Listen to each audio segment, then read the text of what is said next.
Okay, welcome back to WorldCupPreview.com, and we're up to Group D now, consisting of Germany, Australia, Serbia, and Ghana. Right. So, just looking at this group itself. Okay. First, before we begin, I want to apologise if we biased with Australia in this video because we're actually Australians. Yeah, exactly. You can see the shirts and the decorations behind us. So, you can expect us to be biased with Australia. However, we use our heads, not our hearts. When we do the analysis, it will come up with a more objective view. Not yeah. So, go the mighty Socceroos. Yeah. Come on, very good. Go, you good thing. Right. So, just looking at this from a neutral perspective, it's a very tough group. It is. People are saying Group G is a group of death with Brazil, Portugal, Ivory Coast and North Korea, but this is definitely the group of death because all four teams have a chance. The group of need death. I mean, it's all four teams have a chance of getting through, or any of the four teams could perish. Realistically, Germany won't perish, but any one of the teams can easily make it, and that's why this is a classic group of death. And it's all the more difficult for us to analyze. And I mean, as you'll see, even after talking to you guys now, we still won't come up with a firm decision. It's just very difficult to. It is. But anyway, look, let's start. We'll move on to Serbia. Serbia, yes.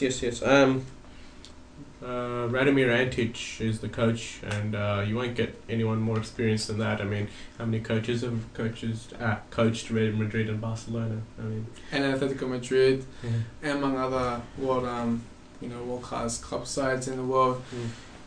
He's a very experienced coach, and surprised that he's waited until now to actually take control of the Serbian team. I think this team is go on. No, but then again, a lot of coaches don't coach national teams until they're much older. Yeah.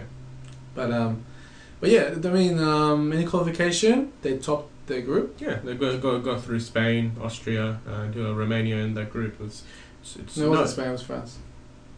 Sorry, France. Sorry, yeah, that's what I meant to say. Sorry. So France, Austria, Romania in that group, not easy at all. No. They got through that part. They made the French playoff against Ireland. Instead, they went through automatically. So there was they're certainly not pushovers at all. No.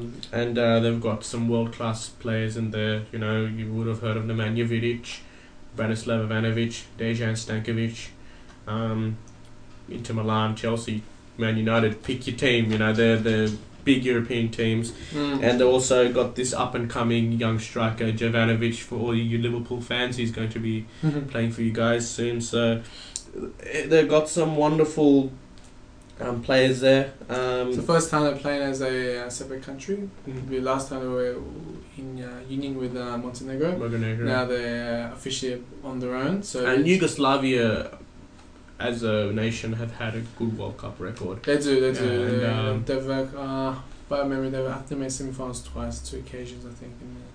Don't know exactly when, but they have very proud World Cup history, and obviously even it's separated into different countries, they still have talented players, and I mean, yeah. So even here in Australia, we can look at our own team, and we've got a lot of players from the Balkan areas, especially Croatia. That's right. So, yeah, a lot of the community in Australia exactly. as well. So it's going to be an interesting game, that one. Yeah. It's just like last 4 years ago when the Croatians over here were very excited about the game against the Socceroos. Yeah. So the very balanced side, good at the back, good midfield headed by Stankovic. And Zizic is a very powerful, physical midfielder as well. In terms of the attack, you've got Jovanovic, who's a bit early in his years, a bit less experienced, but if he's good enough for Liverpool, he's good too. But a bit less experienced in the attack. For me, actually, the key player here is actually the coach. Yes, he is an X factor, I think, and it's going to be. It just makes the whole group so much harder. Before, I thought Serbia wasn't that great, but on closer inspection, they're right up there with Australia and Ghana, and really, I mean, it's just too close to call this group. Interesting fact, I'm not sure if this is interesting or lame. Dejan Stankovic has actually represented 3 different countries at World Cups. Yugoslavia in 1998, Serbia and Montenegro in 2006, and now Serbia in 2010. Isn't that against FIFA regulations? What? To represent more than one country? It's not his fault that they became independent and did this and that. I think he should be banned for the World Cup. That's technically, he's technically represented 3 different countries. He should be banned for the World Cup. I mean, that's not fair. I mean, you know, there's a lot of Brazilian players who would love to represent other countries because they're getting chosen for Brazil. I mean, you know, you got, Ronaldinho would like to play for... Maybe Brazil will have a civil war, I don't know. Yeah, Ronaldinho would love to play for, I don't know, Italy or something. Amazonas. The Amazon will be independent for the rest of Brazil. He could qualify to play the World Cup, but, because Dunga didn't pick him. We'll get to that later. Yeah. So that's basically what I've got here from Serbia, and right. I'm really